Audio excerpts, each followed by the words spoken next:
মানুষের জীবন নিয়ে একটা খেলা চলছে এই ওষুধের ব্যবসাদারদের দ্বারা। এই ওষুধ যারা খাবেন তারা তো আর জানবেন না যে কতখানি বিষ তারা পান করছেন বা খাচ্ছেন। এই ওষুধের পার্শ্ব প্রতিক্রিয়া হিসেবে মানুষের শরীরের বিভিন্ন অঙ্গ প্রত্যঙ্গের উপরে প্রভাব পড়তে পারে এবং পড়বে।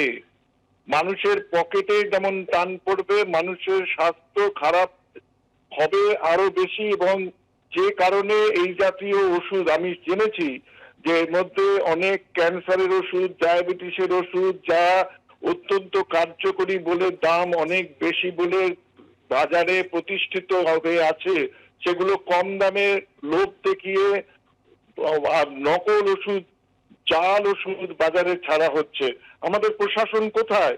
যাদের দায়িত্ব এই ওষুধের গুণগত মান পরীক্ষা করা এবং নজরদারি চালানো, সেই প্রশাসন আজকে অন্ধ বধির হয়ে বিরাজ করছে। আমরা চাই প্রশাসনের সর্বস্তর থেকে, সর্বোচ্চ স্তর থেকে অবিলম্বে এই জাতীয় বাজারগুলোর উপরে নজরদারি কাজ শুরু করুক। দোষীদের শুধুমাত্র একজন দুজন না, খুঁজে বার করতে হবে মাথাটা কোথায়, কোন প্রশাসনের ফাঁক ফোকর দিয়ে এরা আসছেন। সংস্থার কর্ণধারকে গ্রেপ্তার করা হয়েছে।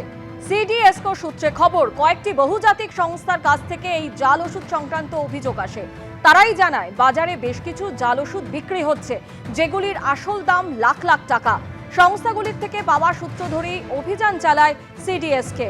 তদন্তে উঠে আসে Messrs care and cure for you নামে এই সংস্থার নাম।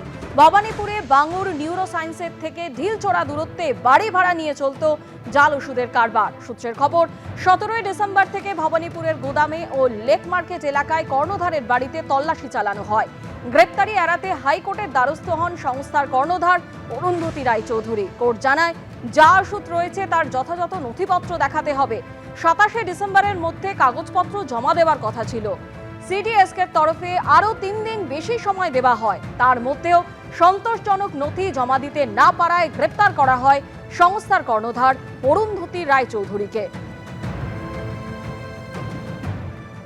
যে ওষুধগুলি বাজেয়াপ্ত হয়েছে, ড্রাগ কন্ট্রোলের বক্তব্য এই ওষুধগুলি বেশিরভাগই বিদেশ থেকে আনা হয়েছে, কিন্তু আমদানি সংক্রান্ত নথি তারা দেখাতে পারেননি। ওষুধগুলি জাল বলে তাদের কাছে অভিযোগ আসে এবং তারা খতিয়ে দেখে সেই বিষয়টা নিশ্চিত হওয়ার পরই তারা তল্লাশি অভিযান চালান। এবং যে ওষুধ বাজেয়াপ্ত হয়েছে তার মধ্যে বেশিরভাগ ওষুধ বাংলাদেশ থেকে এসেছে এবং বাংলাদেশের স্ট্যাম্প রয়েছে তাতে। এর পাশাপাশি কোনো ওষুধ আয়ারল্যান্ড, তুরস্ক, কোনো ওষুধ আমেরিকা থেকে আনা হয়েছে। আমরা চিকিৎসকরা ওষুধটা লিখছি, আমরা তো আর ওষুধের গুণগত মান মনে রাখতে পারি না সব বিভিন্ন কোম্পানি। সেই জন্য আমরা সবসময় বলে থাকি একটা ভালো কোম্পানির ওষুধ নেবেন। কিন্তু এই ফেক মেডিসিন গুলো যদি এইভাবে বাজারে ছড়িয়ে পড়ে, তাহলে আমরা যে কারণে ওষুধগুলো লিখছি, প্রথম কথা সেই কারণটাই হবে না। রোগীর সে যে রোগ নিয়ে থাকবেন সেটাতেই পড়ে থাকবেন।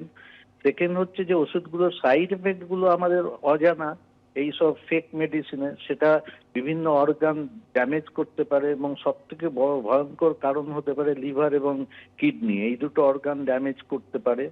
থার্ড যেটা, এই আমরা দেখেছি অনেক ফেক মেডিসিনে ওষুধের 500 মিলিগ্রাম লেখা থাকলে সেখানে থাকে 300 মিলিগ্রাম। এবং এই যে 300 মিলিগ্রাম ওষুধ যাচ্ছে সেটা কিন্তু একটা সাব থেরাপিউটিক লেভেলে ব্লাড লেভেল থাকবে এবং তার কাজটা কখনোই ঠিক হবে না। এবং এটা যদি ব্যাকটেরিয়া বা ভাইরাসের ক্ষেত্রে ব্যাকটেরিয়াগুলো তখন মিউটেন্ট হয়ে রেজিস্ট্যান্ট ব্যাকটেরিয়া হয়ে যাবে। এবং আমরা আজকাল প্রচন্ড রেজিস্ট্যান্ট ব্যাকটেরিয়া পাচ্ছি কমিউনিটিতে, যারা কোনোদিন হসপিটালাইজড হয়নি। এটা একটা কারণ হতে পারে। কলকাতা শহরে যে এইভাবে ছড়িয়ে পড়ছে আমি জানি না। এবং আমি অনেক পেশেন্ট দেখেছি টিবির ওষুধ 6 মাস খেয়েছেন, টিবি কিচ্ছু হয়নি। হ্যাঁ, এবং আমি শিওর ওগুলো জাল মেডিসিন ছিল। আবার ভালো জায়গা থেকে ভালো ওষুধ কিনতে বলেছি এবং তারা আস্তে আস্তে ভালো হয়েছে।